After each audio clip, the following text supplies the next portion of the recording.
ప్రభునామన చేరి వచ్చిన మీకు అందరికీ కూడా మధుబాబు మినిస్ట్రీస్ తరఫున శుభాభివందనాలు. ఈవేళ చిన్న సామెతలు 4వ అధ్యాయం 18వ వచనం చదువుకుందాం. పట్టపగలకు వరకు వేకువ వెలుగు తేజరిల్లినట్లు నీతిమంతుల మార్గము అంతకంతకు తేజరిల్లును. నీతిమంతుల మార్గం అంతకంతకు తేజరిల్లును. దీనిలో మనం కీ పాయింట్గా ఏం తీసుకుంటామంటే అంతకంతకు అనేటువంటిది కీ పాయింట్గా తీసుకొని దానికి సంబంధించి కొన్ని వర్సెస్ బైబిల్ నుంచి తీసుకుందాం. దీనిలో కీర్తనలు 21:2 ఏం చెబుతాయంటే, ఇక్కడ నీతిమంతుల మార్గం అంతకంతకు తేజరిల్లటానికి కారణం ఏంటంటే 21 కీర్తన 2వ వచనంలో అతని మనోభీష్టమును సఫలపరుచుతున్నావు, అతని పెదవుల్లో నుండి వచ్చిన ప్రార్థన నువ్వు మానక అంగీకరించున్నావు. అంటే ఆయన ప్రార్థన. దీనిలో కీర్తనలు 21 అధ్యాయం కీర్తనలు 21 అధ్యాయంలో చూసినట్లయితే కీర్తనలు 21 అధ్యాయం 2వ వచనం చూద్దాం. కీర్తనలు 21 అధ్యాయం 2వ వచనంలో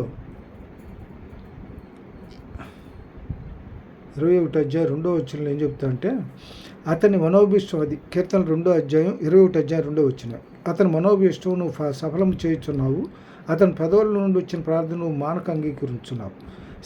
శ్రేయస్కరమైనటువంటి ఆశీర్వాదంతో నువ్వు అతన్ని ఎదుర్కొంటున్నావు, అతని తల మీద అపరంజి కిరీటం నువ్వు ఉంచున్నావు. ఆయుస్సు నిమ్మని అతడు నిన్ను వరమడుగుగా నువ్వు దాన్ని అతనికి అనుగ్రహించున్నావు, సదాకాలం నిలుచు దీర్ఘాయువు నువ్వు అతనికి దయచేస్తున్నావు. ఎవరు దీనిలో కీర్తనాకారుడి విషయంలో చెబుతున్నటువంటి మాట ఇది. అందువల్ల ఏంటంటే ఇక్కడ దేవుడు దేవుని యందు నీతి మార్గం నడిచే వాళ్ళంతా కూడా అంతకంతకు తేజరిల్లుతారంట. తర్వాత కీర్తన 145:19 తన యందు భయభక్తులు గారి కోరిక ఆయన నెరవేర్చును, వారి మొర ఆలకించును, వారిని రక్షించును.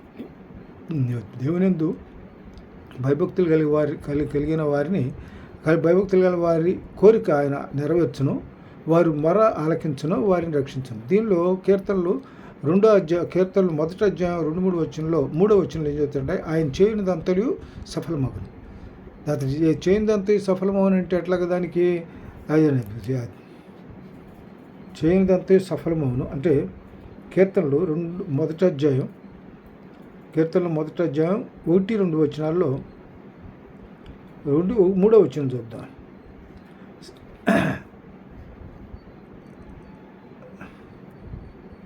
కీర్తనలు 1వ అధ్యాయం 3వ వచనంలో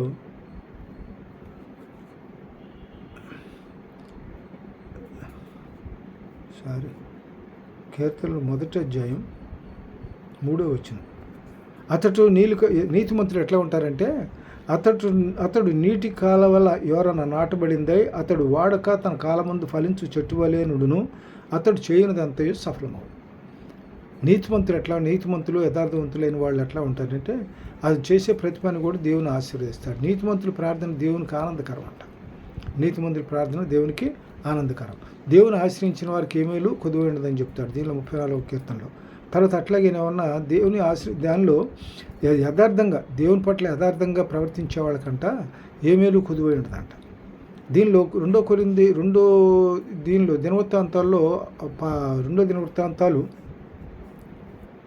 16:9 ఏం చెబుతాయంటే 2 దినవృత్తాంతాలు 16 అధ్యాయం 9వ వచనంలో ఏం చెబుతాయంటే మొదటి దినవృత్తాంతాలు 16వ అధ్యాయం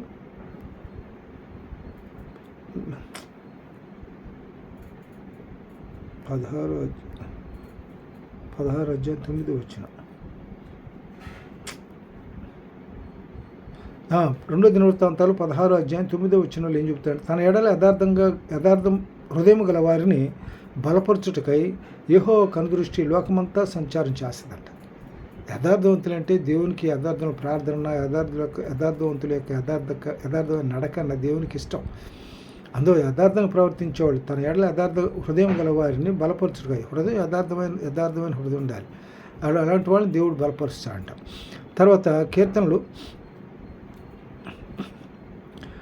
సామెతలు 10:24 ఏం చెప్తాడంటే భక్తిహీనుడు దేనికి భయపడునో అదే వాని మీదకి వచ్చును, నీతిమంతులను ఆశించినది వాళ్ళకి దొరుకుతుంది. భక్తిహీనులు ఏదైతే వాడతారు మనసులో ఏదైనా భక్తిహీనులు ఏదనుకుంటారో జరుగుతుంది తప్పనిసరిగా. అందులో దాన్నే ఉంటారు తదాస్థానమైన సదాస్థ దేవతలు ఉంటారంట. అందువల్ల భక్తిహీనుడు దేనికి భయపడినో అదే వానికి మీదకి వచ్చును. నీతిమంతులు ఆశించున్నది వారికి దొరుకును. సామెతలు 29:25 ఏం చెబుతాయంటే, భయపట్టు వలన పిరికితనం వస్తుందంట. యెహోవా యందు నమ్మకించు వాళ్ళు సురక్షితంగా ఉంటారంట. అందువలన ఎప్పుడు కూడా దేవుని వాళ్ళు భయభక్తులు కలిగి విశ్వాసంతో మనం ఆయన ఏది అడిగినా కూడా ఆయన చేస్తాడు. విశ్వాససహితంగా మనం ఏది అడిగినా తప్పనిసరిగా ఆయన నా నామమున మీరు ఏది అడిగినా అది మీకు అనుగ్రహించబడని చెప్పి సెలవిచ్చాడు కదా. 14:14 యోహాను సువార్త 14:14. కాబట్టి మనం ఏదైనా సరే విశ్వాససహితంగానే ఉండాలి.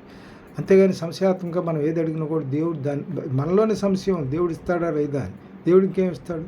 అందువలన అది మనం ఎట్లా ఉండాలి? ఖచ్చితంగా దేవుడు నాకు మేలు చేస్తాడనేటువంటి విశ్వాసంతో మనం దేవుడిని అడిగితే మీరు ఏది అడిగినా కూడా నేను మీకు అనుగ్రహిస్తానని చెప్పాడు. రోమీయులకు రాసిన పత్రిక 1:17 రోమీయులకు రాసిన పత్రిక 1:17 ఏం చెప్తాడంటే, 17 ఎందుకని నీతిమంతుడు విశ్వాసం మూలంగా జీవించను. నీతిమంతుడు ఎట్లా ఉంటాడు? విశ్వాసం మూలంగా జీవించను. విశ్వాసం మూలంగా జీవించును. నీతిమంతుడు విశ్వాసం కలిగి జీవించునని వ్రాయబడిన ప్రకారము విశ్వాసం మూలముగా అంతకంతకు విశ్వాసం కలుగునట్లు దేవుని నీతి ఆయన యందు బయలుపరచబడుతున్నది. దీనికి నీతిమంతుడు విశ్వాసం మూలంగా జీవిస్తాడు. దీనిలో విశ్వాసం మూలంగా జీవించడం అంటే, దీనిలో రోమీయులకు రాసిన పత్రిక 10:17 ఏం చెబుతాయంటే, వినుట వల్ల విశ్వాసం కలుగుద్ది, వినుట క్రీస్తుని గురించిన మాట వలన 10:17 కాగా వినుట వలన విశ్వాసం కలుగును, వినుట క్రీస్తుని గురించి మాట వలన కలుగును. అంటే దేవుని యొక్క వాక్యం మనం ఎప్పుడు విన్నా, ఏ సందర్భంలోనే ఎక్కడ విన్నా, ఎట్లా విన్నా కూడా ఆ వాక్యం వినటం వల్ల మనలో విశ్వాసంలో బలపడతాం, స్థిరపడతాం. విశ్వాసంలో మరింత అత్యంతకి విశ్వాసం కలిగినట్లు దేవుని నీతి దాని యందు బయలుపరచబడుతుంది. అంటే దీనిలో ఎందుకనినా నీతిమంతుడు విశ్వాసం మూలముగా జీవించునని వ్రాయబడిన ప్రకారం విశ్వాస మూలముగా అంతకంతకు విశ్వాసం కలుగునట్లు దేవుని నీతి దాని యందు బయలుపరచబడుతున్నది. విశ్వాసం అందే బయలుపరచబడుతుంది. కాబట్టి విశ్వాసం కలిగి జీవించాలి దేవుని పట్ల. దేవునికి ఇష్టం. దీనిలో హెబ్రీయులకు రాసిన పత్రిక 11:6 ఏం చెబుతాయంటే, విశ్వాసం లేకుండా దేవునికి ఇష్టడే అంటే అసాధ్యం. ఆయన దగ్గరికి వచ్చేవాళ్ళు దేవుని ద్వారా ఏదో పొందుకోగలమని ఆశతో వస్తుంటారు. కాబట్టి అక్కడ ఏంటంటే విశ్వాసం కలిగి ఉండాలి. లేకపోతే విశ్వాసం లేకుండా దేవునికి ఇష్టడైగా ఉండలేము. అందువల్ల ఇంకోటి ఏంటంటే, దీనిలో ఏబు గ్రంథంలో ఏం చెప్తాడంటే 8:6-7 నీవు పవిత్రుడివై యథార్థవంతుడివైన ఎడల నిశ్చయముగా ఆయన నీ యందు శ్రద్ధను నిలిపి నీతికి తగినట్టుగా నీ నివాస స్థలమును వర్ధిల్లజేయను. ఎట్లా ఉండాలి మనం? ఎట్లా? యథార్థవంతుడివై పవిత్రుడివై ఉండాలి, యథార్థవంతుడివై ఉండాలా. నిశ్చయముగా ఆయన నీ యందు శ్రద్ధ నిలుపుతాడు. ఎట్లా ఉండాలి మనం? నీవు పవిత్రుడివై ఉండాలి, యథార్థవంతుడివైన ఎడల నిశ్చయముగా ఆయన నీ యందు శ్రద్ధ నిలిపి నీ నీతికి తగినట్టుగా నీ నివాసమును వర్ధిల్లి చేయను. నీతిని తగినట్టుగా ఆయన ఇప్పుడు దీనిలో మూడు విషయాలు ఏం చెప్తున్నారంటే, పవిత్రుడిగా ఉండాలి, యథార్థంగా ఉండాలి, నీతిమంతుడిగా ఉండాలి. దీనిలో ఒక వాక్యం చెబుతుందంటే, నీతివంతులుగా ఉండి యథార్థంగా కలిగిన వాళ్ళ యొక్క ప్రార్థన దేవుడికి అంగీకరిస్తాడంట. ఆయన వాళ్ళంటే నీతి కలిగి యథార్థంగా నడుచుకునే వాళ్ళంటే దేవునికి ఇష్టం. అందువల్ల ఇక్కడ 3 విషయాలు ఇక్కడ ఉదాహరిస్తున్నాడు. ఎందుకని నీతివంతుడిగా ఉండాలి, యథార్థవంతుడిగా ఉండాలి, అలాంటి వాటిని విశ్వాసం కలిగి ఉండాలి. అలాంటి వాళ్ళని దేవుడు ఏం చేస్తున్నాడు? అంతకంతకు బలపరుస్తాడంట. దేవుని నీతి ఆయనందు ఆయనలో బయలుపరచబడుతుంది. తర్వాత యోబు గ్రంథంలో ఏం చెప్తాడు? నువ్వు పవిత్రుడివై యథార్థవంతుడవైన ఎడల నిశ్చయముగా ఆయన నీ యందు శ్రద్ధ నిలిపి నీ నీతికి తగినట్టుగా నీ నివాస స్థలమును వర్ధిల్లి చేయండి. యథార్థవంతుడిగా ఉండాలి, విశ్వాసపరుడివై ఉండాలి, నీతి కలిగి ఉంటే నీ నివాస స్థలం ఆయన వర్ధిల్లి చేస్తాడు. ఆ తర్వాత దానిలోని ఇంకో మాట ఏం చెబుతాడంటే, అప్పుడు నీ స్థితి మొదట నీ స్థితి కొద్దిగా ఉండినను తుదకు నీవు మహా అభివృద్ధి పొందదు. దేవుని యొక్క ఆశీర్వాదం ఐశ్వర్యాన్ని ఇస్తుంది. అంతేగాని నరుల కష్టం చేత ఐశ్వర్యం ఎక్కువ కాదు. కాబట్టి ఆయన పట్ల యథార్థ కలిగి నీతివంతుడిగా ఉన్నట్లయితే నీ నివాసస్థలం వర్ధిల్లుద్ది. అప్పుడు నీ స్థితి మొదటి స్థితి కంటే తుదకు నీవు మహాభివృద్ధి చెందుతుంది. దీనిలో రాజుల గ్రంథంలో దీనిలో చెప్తాడు. ఎవరంటే అతని కుటుంబం మొత్తం కూడా అది రాజులు. దీనిలో రాజులు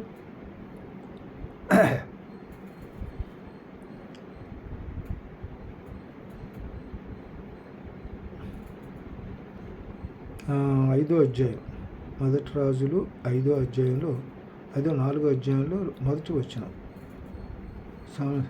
4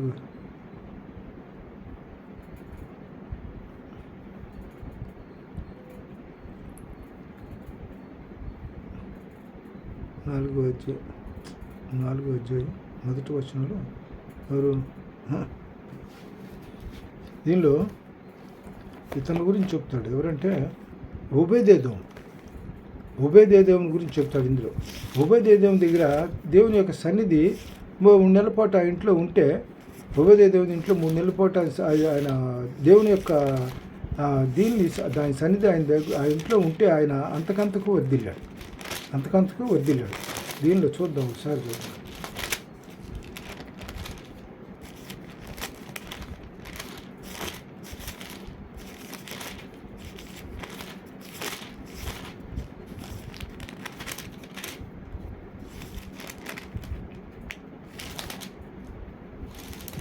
ఓబేదేదోము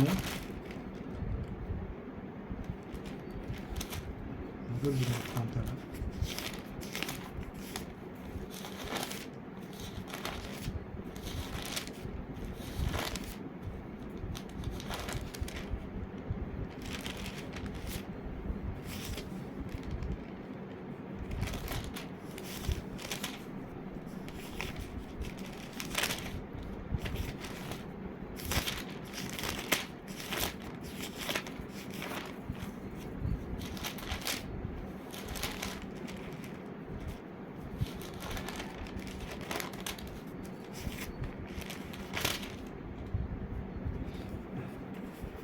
దేవుని యొక్క మందసం ఓబేదేదోము ఇంట్లో ఉంటే వీళ్ళు తీసుకొస్తా ఉండేటప్పుడు ఏమవుతుందంటే దావీదు మందసాన్ని దగ్గర ఫిలిస్తీన్ దగ్గర ఉన్నప్పుడు దానిలో దాగు గృహంలో దీనిలో మందిరంలో ఉన్నప్పుడు దాగు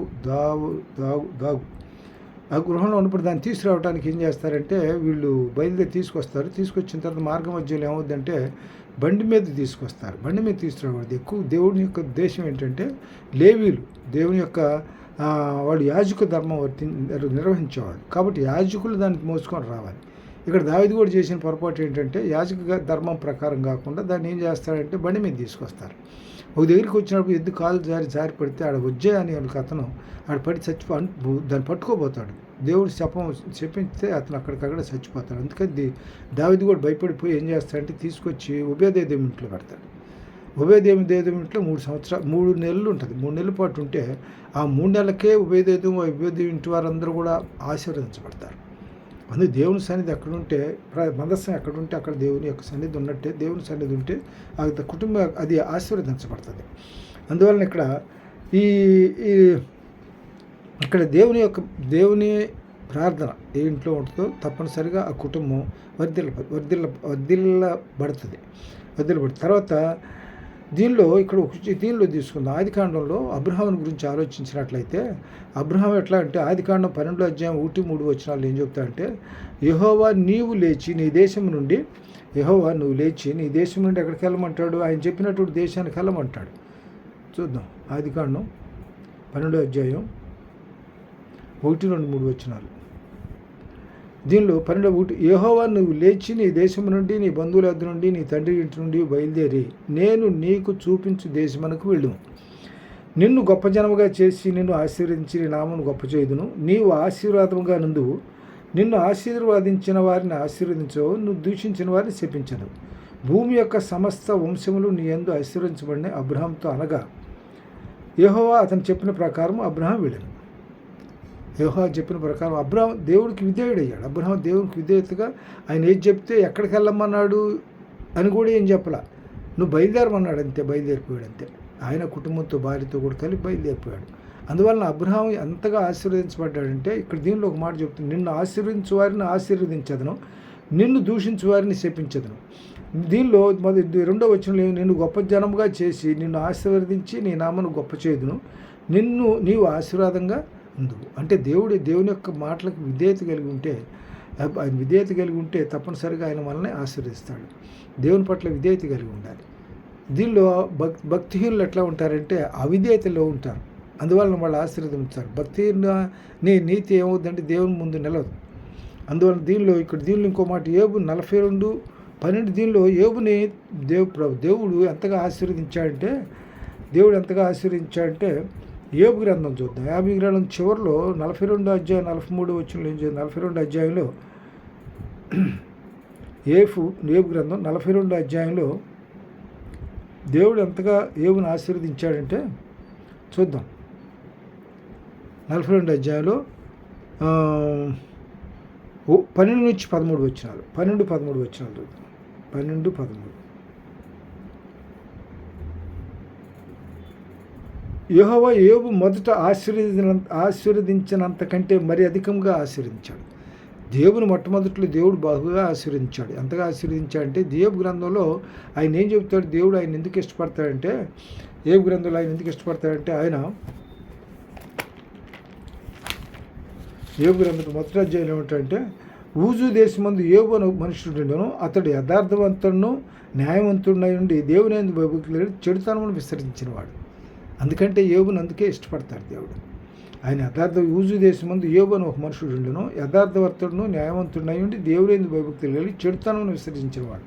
అందువల్ల యోబుని మొదటి నుంచి కూడా కాపాడతాడు. మొదటి నుంచి కూడా ఆయన గృహం చుట్టూ ఆయన కుటుంబం చుట్టూ కూడా యోబు గృహం చుట్టూ కంచి వేసి కాపాడతాడు దేవుడు.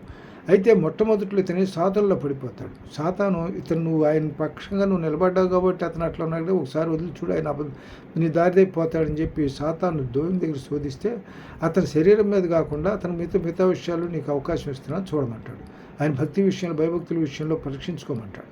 అయితే అక్కడి వాడిని లొంగడు. ఆయన చివరికి ఎట్లా ఉంటాడంటే ఒళ్ళంతా గజ్జొచ్చి చెల్లపెంగుతో గీరుతున్నా కూడా యథార్థతను మర్చిపోడు, యథార్థతను పోగొట్టుకోడు. దీనిలో అందుకని 42 అధ్యాయంలో ఏం చేస్తారంటే 42 అధ్యాయంలో ఏం చెప్తారంటే 12వ వచనంలో యెహోవా యోబును మొదట ఆశీర్వదించినంత కంటే మరి అధికంగా ఆశీర్వదించెను. అతనికి 14,000 గొర్రెలను 6,000 ఒంటెలను 1,000 జతల ఎడ్లను 1,000 ఆడుగాడిదలను కలిగిన తర్వాత మరియు అతనికి 7 కుమారులను 3 కుమార్తెలను కలిగిరి. అతడు ముగ్గురు దీనిలో ఇంతకుముందు ఏం చెప్తాడంటే మొదటి వాక్యంలో అప్పుడు సహోదరులందరూ అతని అక్కచెల్లెలందరూ అంతకుముందు అతనికి పరిచయం వారును వచ్చి అతనితో కూడా అతని ఇంట అన్నపానములు పుచ్చుకొని యెహోవా అతని మీదకి రప్పించిన సమస్త బాధను గురించి అంతలేసి దుఃఖములు పొందితవని అతని కొరకు దుఃఖించు అతని నోదర్చిరి. ఇది కాక ఒక్కొక్కడు వరహాను ఒక్కొక్కడు బంగారు ముగ్గురు అతను తెచ్చిచ్చాను. అంటే ఇతను మొట్టమొదట ఆశీర్వదించబడిన దానికంటే 2 ఆశీర్వాదాన్ని పొందాడు. అంటే యథార్థవంతులు బలపరచడానికి దానికి అదృష్టి లోకమంతా సంచారం చేస్తానని చెప్పాడు కదా బైబిల్ వాక్యం. కాబట్టి ఇక్కడ ఈయన యథార్థవర్తను బట్టి ఈయన్ని దేవుడు ఆశీర్వదించాడు. మొదట్లో కొంచెం ఇబ్బంది పెట్టాడు, కానీ ఇబ్బంది పెట్టమంటే సాతాను అతను యథార్థతలు తప్పుకుంటాడని సాతాను చెప్పిన దాన్ని బట్టి అతనికి అవకాశం ఇచ్చాడు. కానీ సాతానే ఓడిపోతాడు, దేవుడే గెలుస్తాడు. అక్కడ దేవుడు అందుకని ఏం చేస్తాడంటే మొదట ఆయన ఆశీర్వదించకంటే 2 ఆశీర్వదిస్తాడు. 2 అంటే దీనిలో చూడు 2 అంటే ఏమేమి ఆశీర్వదించాడు చూద్దాం. ఇక్కడ యెహోవా యోబును మొదట ఆశీర్వదించడానికంటే మరీ అధికంగా ఆశీర్వదించాను. అతనికి 14,000 గొర్రెలను 6,000 ఒంటెలను 1,000 జతల ఎడ్లను 1,000 ఆడుగాడిదలను కలిగించాను. మరియు అతనికి 7 కుమారులను 3 కుమార్తెలను కలిగిరి. 42 అధ్యాయం మొదట్లో ఆయన శోధనలో పడిపోయాడు, తర్వాత సాతాను శోధనలో పడ్డాడు, తర్వాతకి వచ్చేటప్పటికి ఏమైనా బహుగా ఆశీర్వదించబడ్డాడు.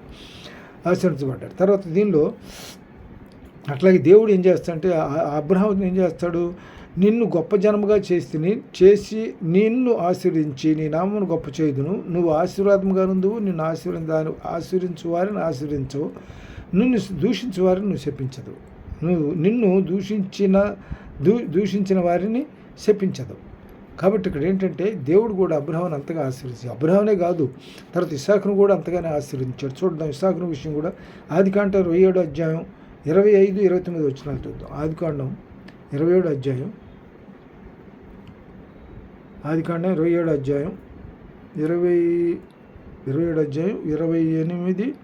25 నుంచి 29 వచనాలు. 25 నుంచి 27 అధ్యాయం ఆదికాండం 27 అధ్యాయం 25 నుంచి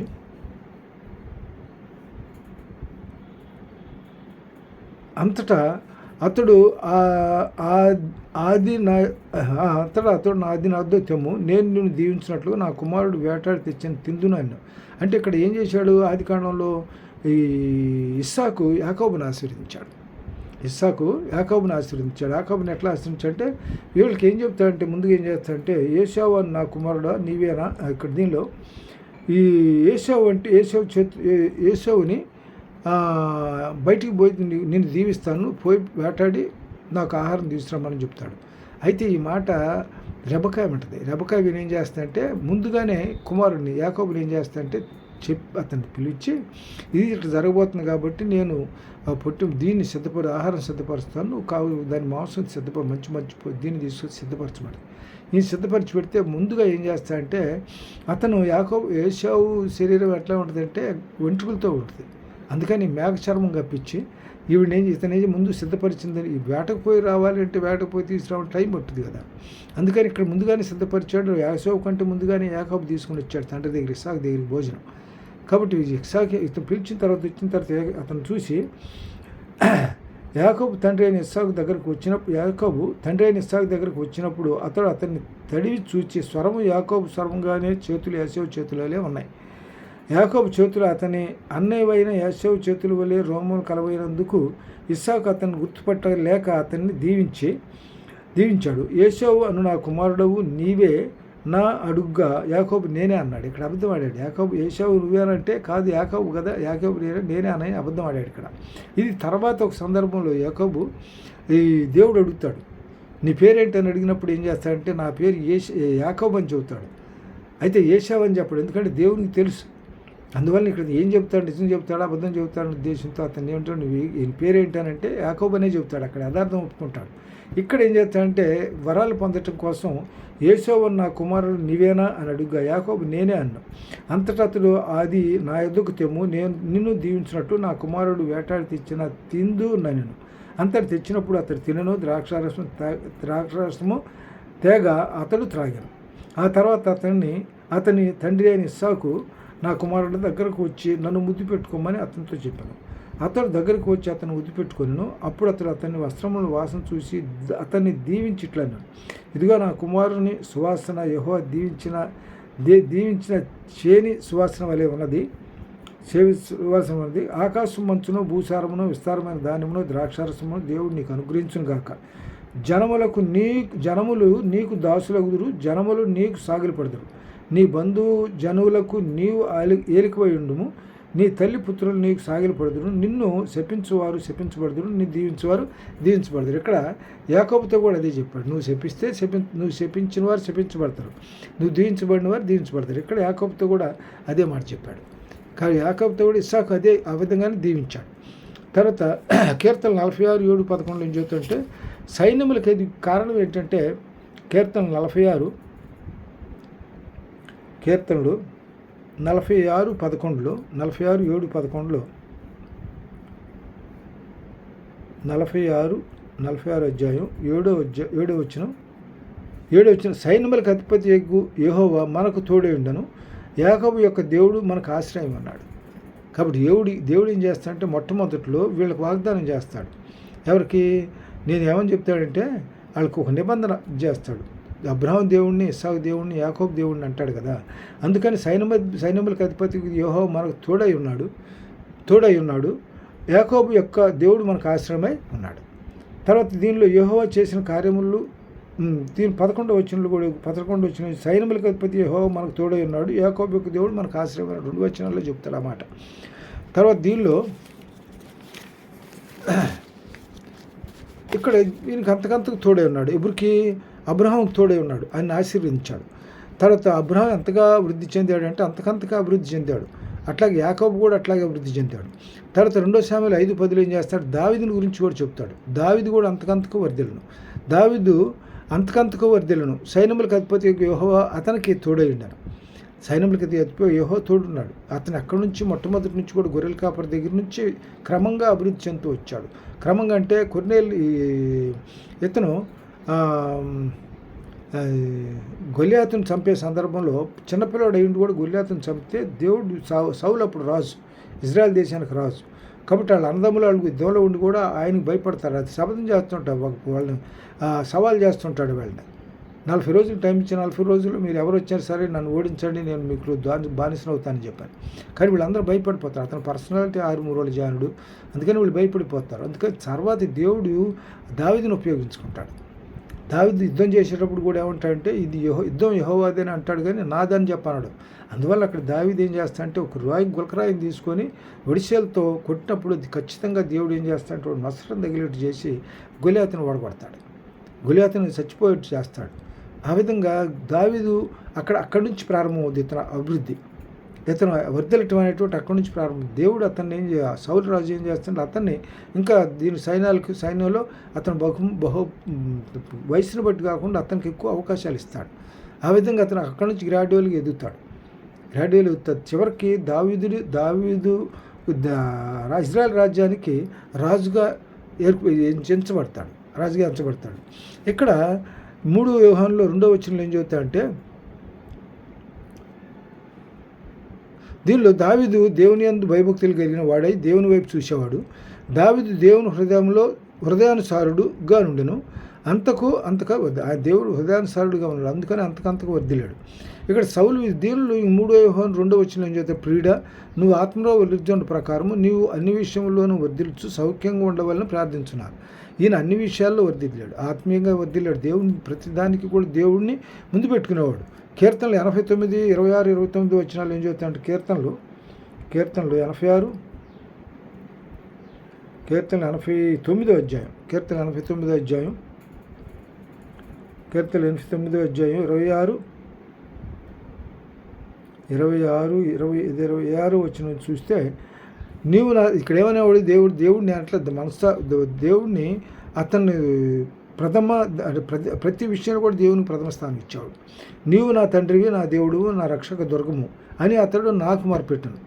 కావున నేను అతను నా జ్యేష్ఠ కుమారునిగా చేదును, భూరాజుల్లో అత్యున్నతినిగా ఉంచెదను. అందువల్ల ఏమంటున్నాడంటే నా తండ్రివి, నా దేవుడు, నా రక్షణ దుర్గం అని చెప్పి మొరపెట్టుకుంటాడు. అందువలన ఏంటంటే దేవుడు అతని మీద అందుకని దేవునికి హృదయానుసారుడు దావీదు.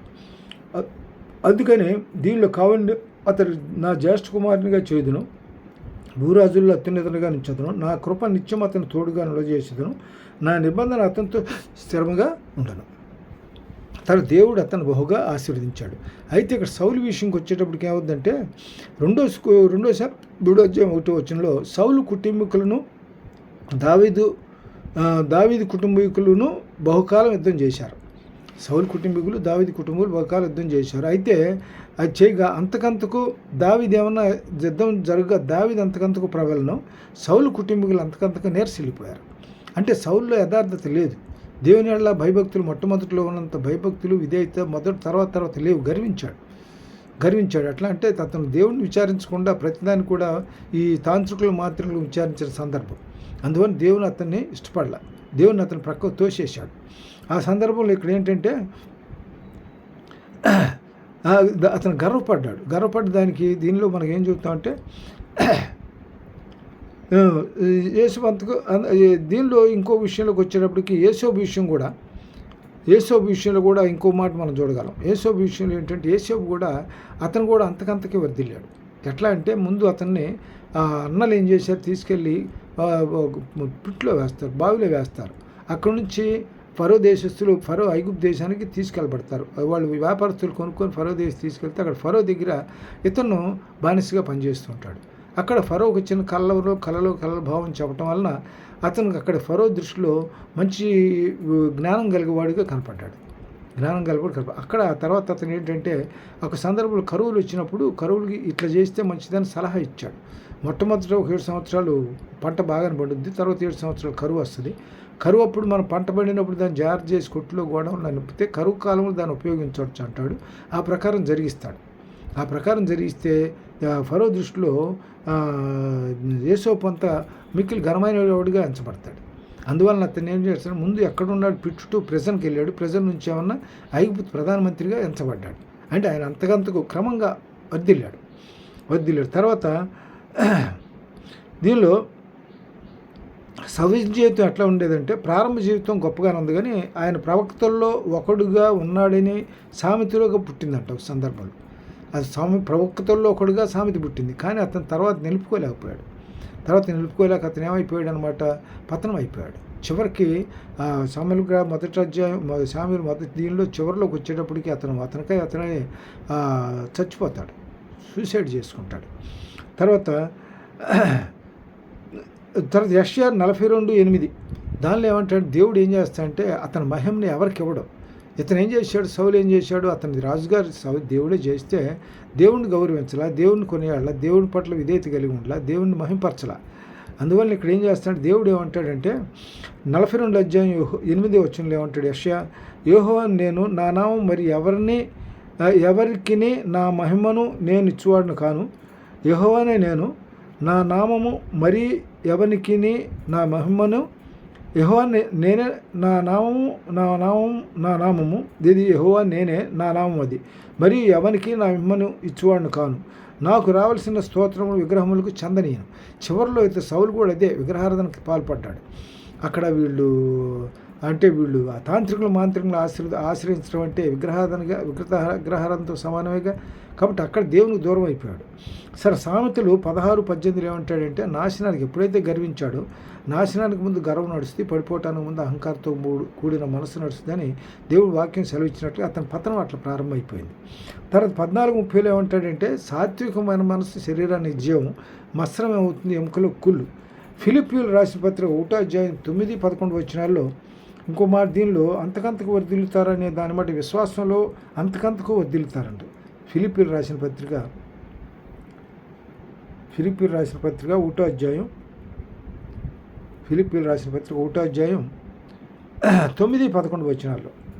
9-11 చూస్తే, మీరు శ్రేష్టమైన కార్యములను వివేచింపగలవారగుటకు, అంటే శ్రేష్టమైన కార్యాలు అంటే ఉపయుక్తమైనటువంటి కార్యాలు కార్యములను వివేచింపగల వారగుటకు మీ ప్రేమ తెలివితోనూ సకల విధములైన అనుభవ జ్ఞానంతోనూ కూడినదై. ప్రేమ ఎట్లా ఉండాలన్నాడు, తెలివితోనూ సకల విధమైనటువంటి అనుభవ జ్ఞానంతో కూడిందై ఉండాలి. అంతకంతకు అభివృద్ధి పొందవాలి. ఎవరు పౌలు భక్తుడు ఫిలిప్పీయుల సంఘానికి రాసిన సందర్భంలో ఈ మాట అంటాడు. పౌలు భక్తుడు దీనిలో 1వ ఏం చెబుతాడు చూద్దాం. 1వ ఏమంటాడంటే, ఫిలిప్పీలో ఉన్న క్రీస్తు యేసునందలి సకల పరిశుద్ధులకును అధ్యక్షులకును పరిచారకులకును క్రీస్తు యేసు దాసులైన పౌలును తిమోతి అని శుభని వ్రాయినది.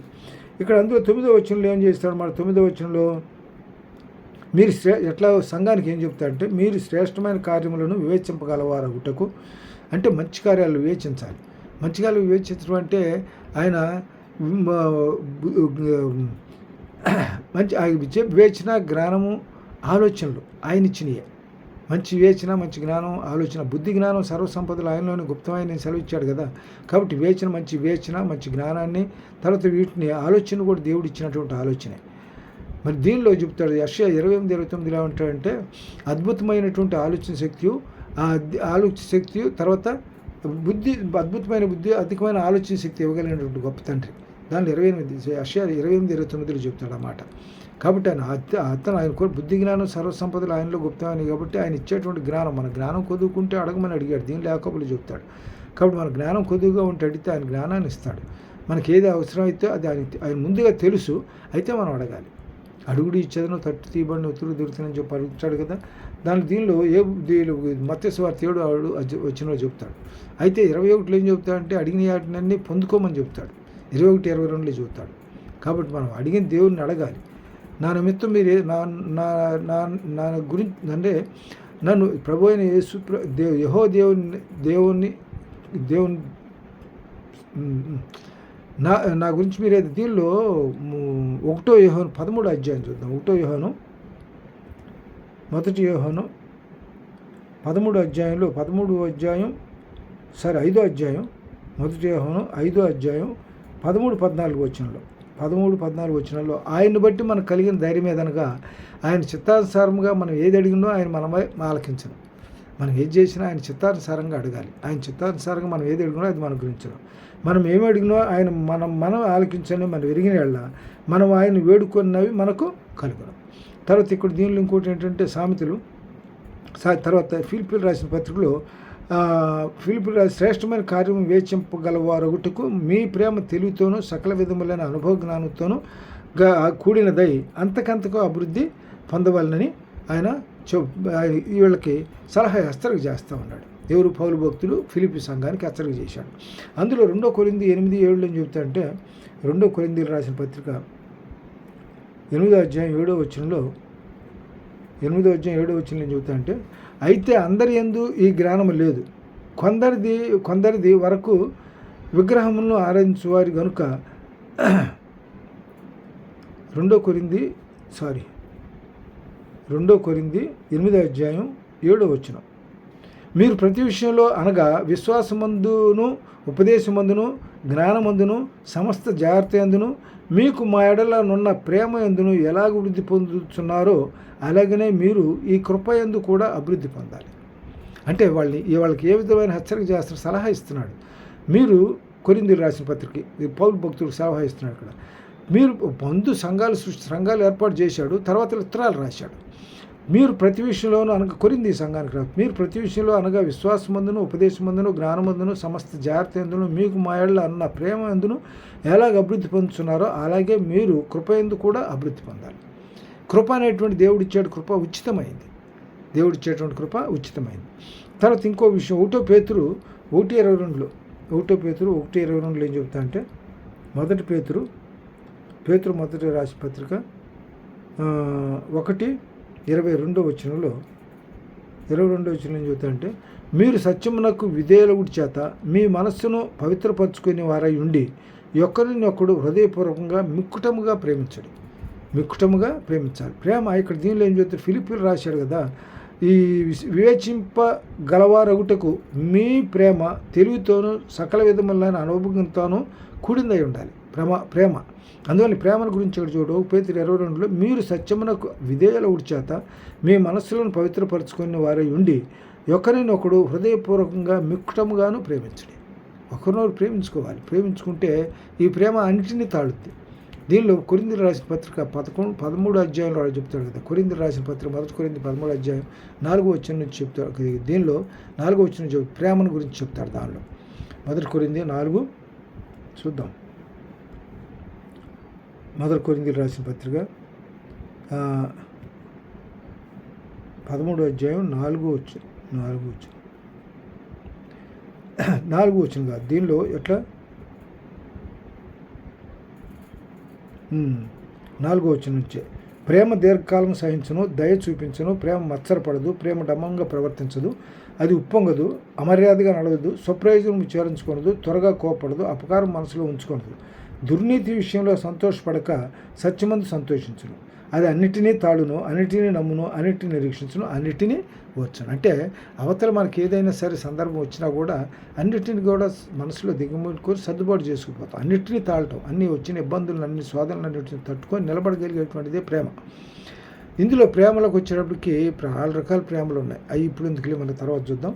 తర్వాత ఇంకోటి కొలసీయులకు రాసిన పత్రిక 3వ అధ్యాయం 10వ వచనంలో, కొలసీయులకు రాసిన పత్రిక 3వ అధ్యాయం 10వ వచనంలో ఏం చెబుతారంటే, 3వ అధ్యాయం 10వ వచనంలో, మీరు పరిత్యజించి జ్ఞానము కలుగు నిమిత్తము దాన్ని సృష్టించిన వారిని పోలిక చొప్పున నూతన పరచబడుచున్న నవీన స్వభావం ధరించుకోవాలి. అంటే ఎప్పుడైతే ప్రేమ కలిగి ఉంటామో తప్పనిసరిగా నూతన స్వభావం, గతంలో ఉన్నటువంటి గతాన్ని మర్చిపోవాలి. గతంలో ఇంతకుముందు ఈర్ష్య ద్వేషాలతో మనం గర్వించినప్పటికీ కూడా అట్నుండి వదిలేసేయాలి. నూతన స్వభావాన్ని ఇక్కడ మనం ధరించుకోవాలి. పౌలు భక్తుడు ఫిలిప్పీ సంఘానికి కొలసీయుల సంఘాన్ని రాశాడు ఇక్కడ. తర్వాత 2 పేతురు 1వ అధ్యాయం 5-6 వచనాల్లో, 2 పేతురు 1వ అధ్యాయం 5-6 వచనాలు ఏం చెబుతారంటే, ఆ హేతు చేతనే మీ మట్టుకు మీరు పూర్ణ జాగ్రత్త గలవారై మీ విశ్వాసమునందు సద్గుణమునందు జ్ఞానమునందు ఆశానిగ్రహమును, ఆశానిగ్రహం సహనమును, సహనమునందు భక్తి అందు సహోదర ప్రేమయందు దయను అమర్చుకోండి. ఇవన్నీ కలిగి ఉన్నట్లయితే, ఇవి మీకు కలిగి విస్తరించిన అవి మన ప్రభు అయిన యేసుక్రీస్తుని గురించిన అనుభవ జ్ఞానం విషయంలో మీరు సోమరులైన నిష్ఫలైన కాకుండా చేయండి. ఇక్కడ దీనిలో చెప్పాడు మనకి ఫిలిప్పీయులకు రాసిన పత్రిక మొదటి ప్రేమ తెలివితోనూ సకల విధములైన అనుభవ జ్ఞానం అంటే అది. ఇక్కడ అనుభవ జ్ఞానం గురించి ఇక్కడ మనకు చెప్పాడు. కాబట్టి సకల విధ అనుభవ జ్ఞానం కలిగి మనం అందరూ మా సహోదరుల మనం వినయం కలిగి విధేయత కలిగి మనం నడుచుకోవాలి. దేవునికి ప్రీతికరంగా నడుచుకోవాలి. ఆయనందు ప్రీతికరంగా నడుచుకోవడం అంటే యెహోవాకు యెహోవాను ప్రేమించే వాళ్ళకి శత్రువులు కూడా మిత్రులుగా చేస్తాడంట. అందువల్ల మనం ఏంటంటే మన ప్రేమ ఎట్లా ఉండాలంటే అనుభవ జ్ఞానంతో కూడిందై ఉండాలి, దేవునికి లోబడి ఉండాలి, విధేయత కలిగి ఉండాలి. కాబట్టి కొద్ది విన్నపాలు మన సుబుద్ధిని ఆధారం చేసుకోకూడదు. పూర్ణ హృదయంతో ఏమైందో నమ్మికుంచి మన ప్రవర్తన అంతటందు ఆయన కారం లోబడి నడుచుకోవాలి. అప్పుడు మన దేవుని యొక్క ఆశీర్వాదాలను పొందుకోగలుగుతాం. ఈ కొద్ది వాక్యంతో అన్నిటిలో దీవించును గాక. వందనాలు.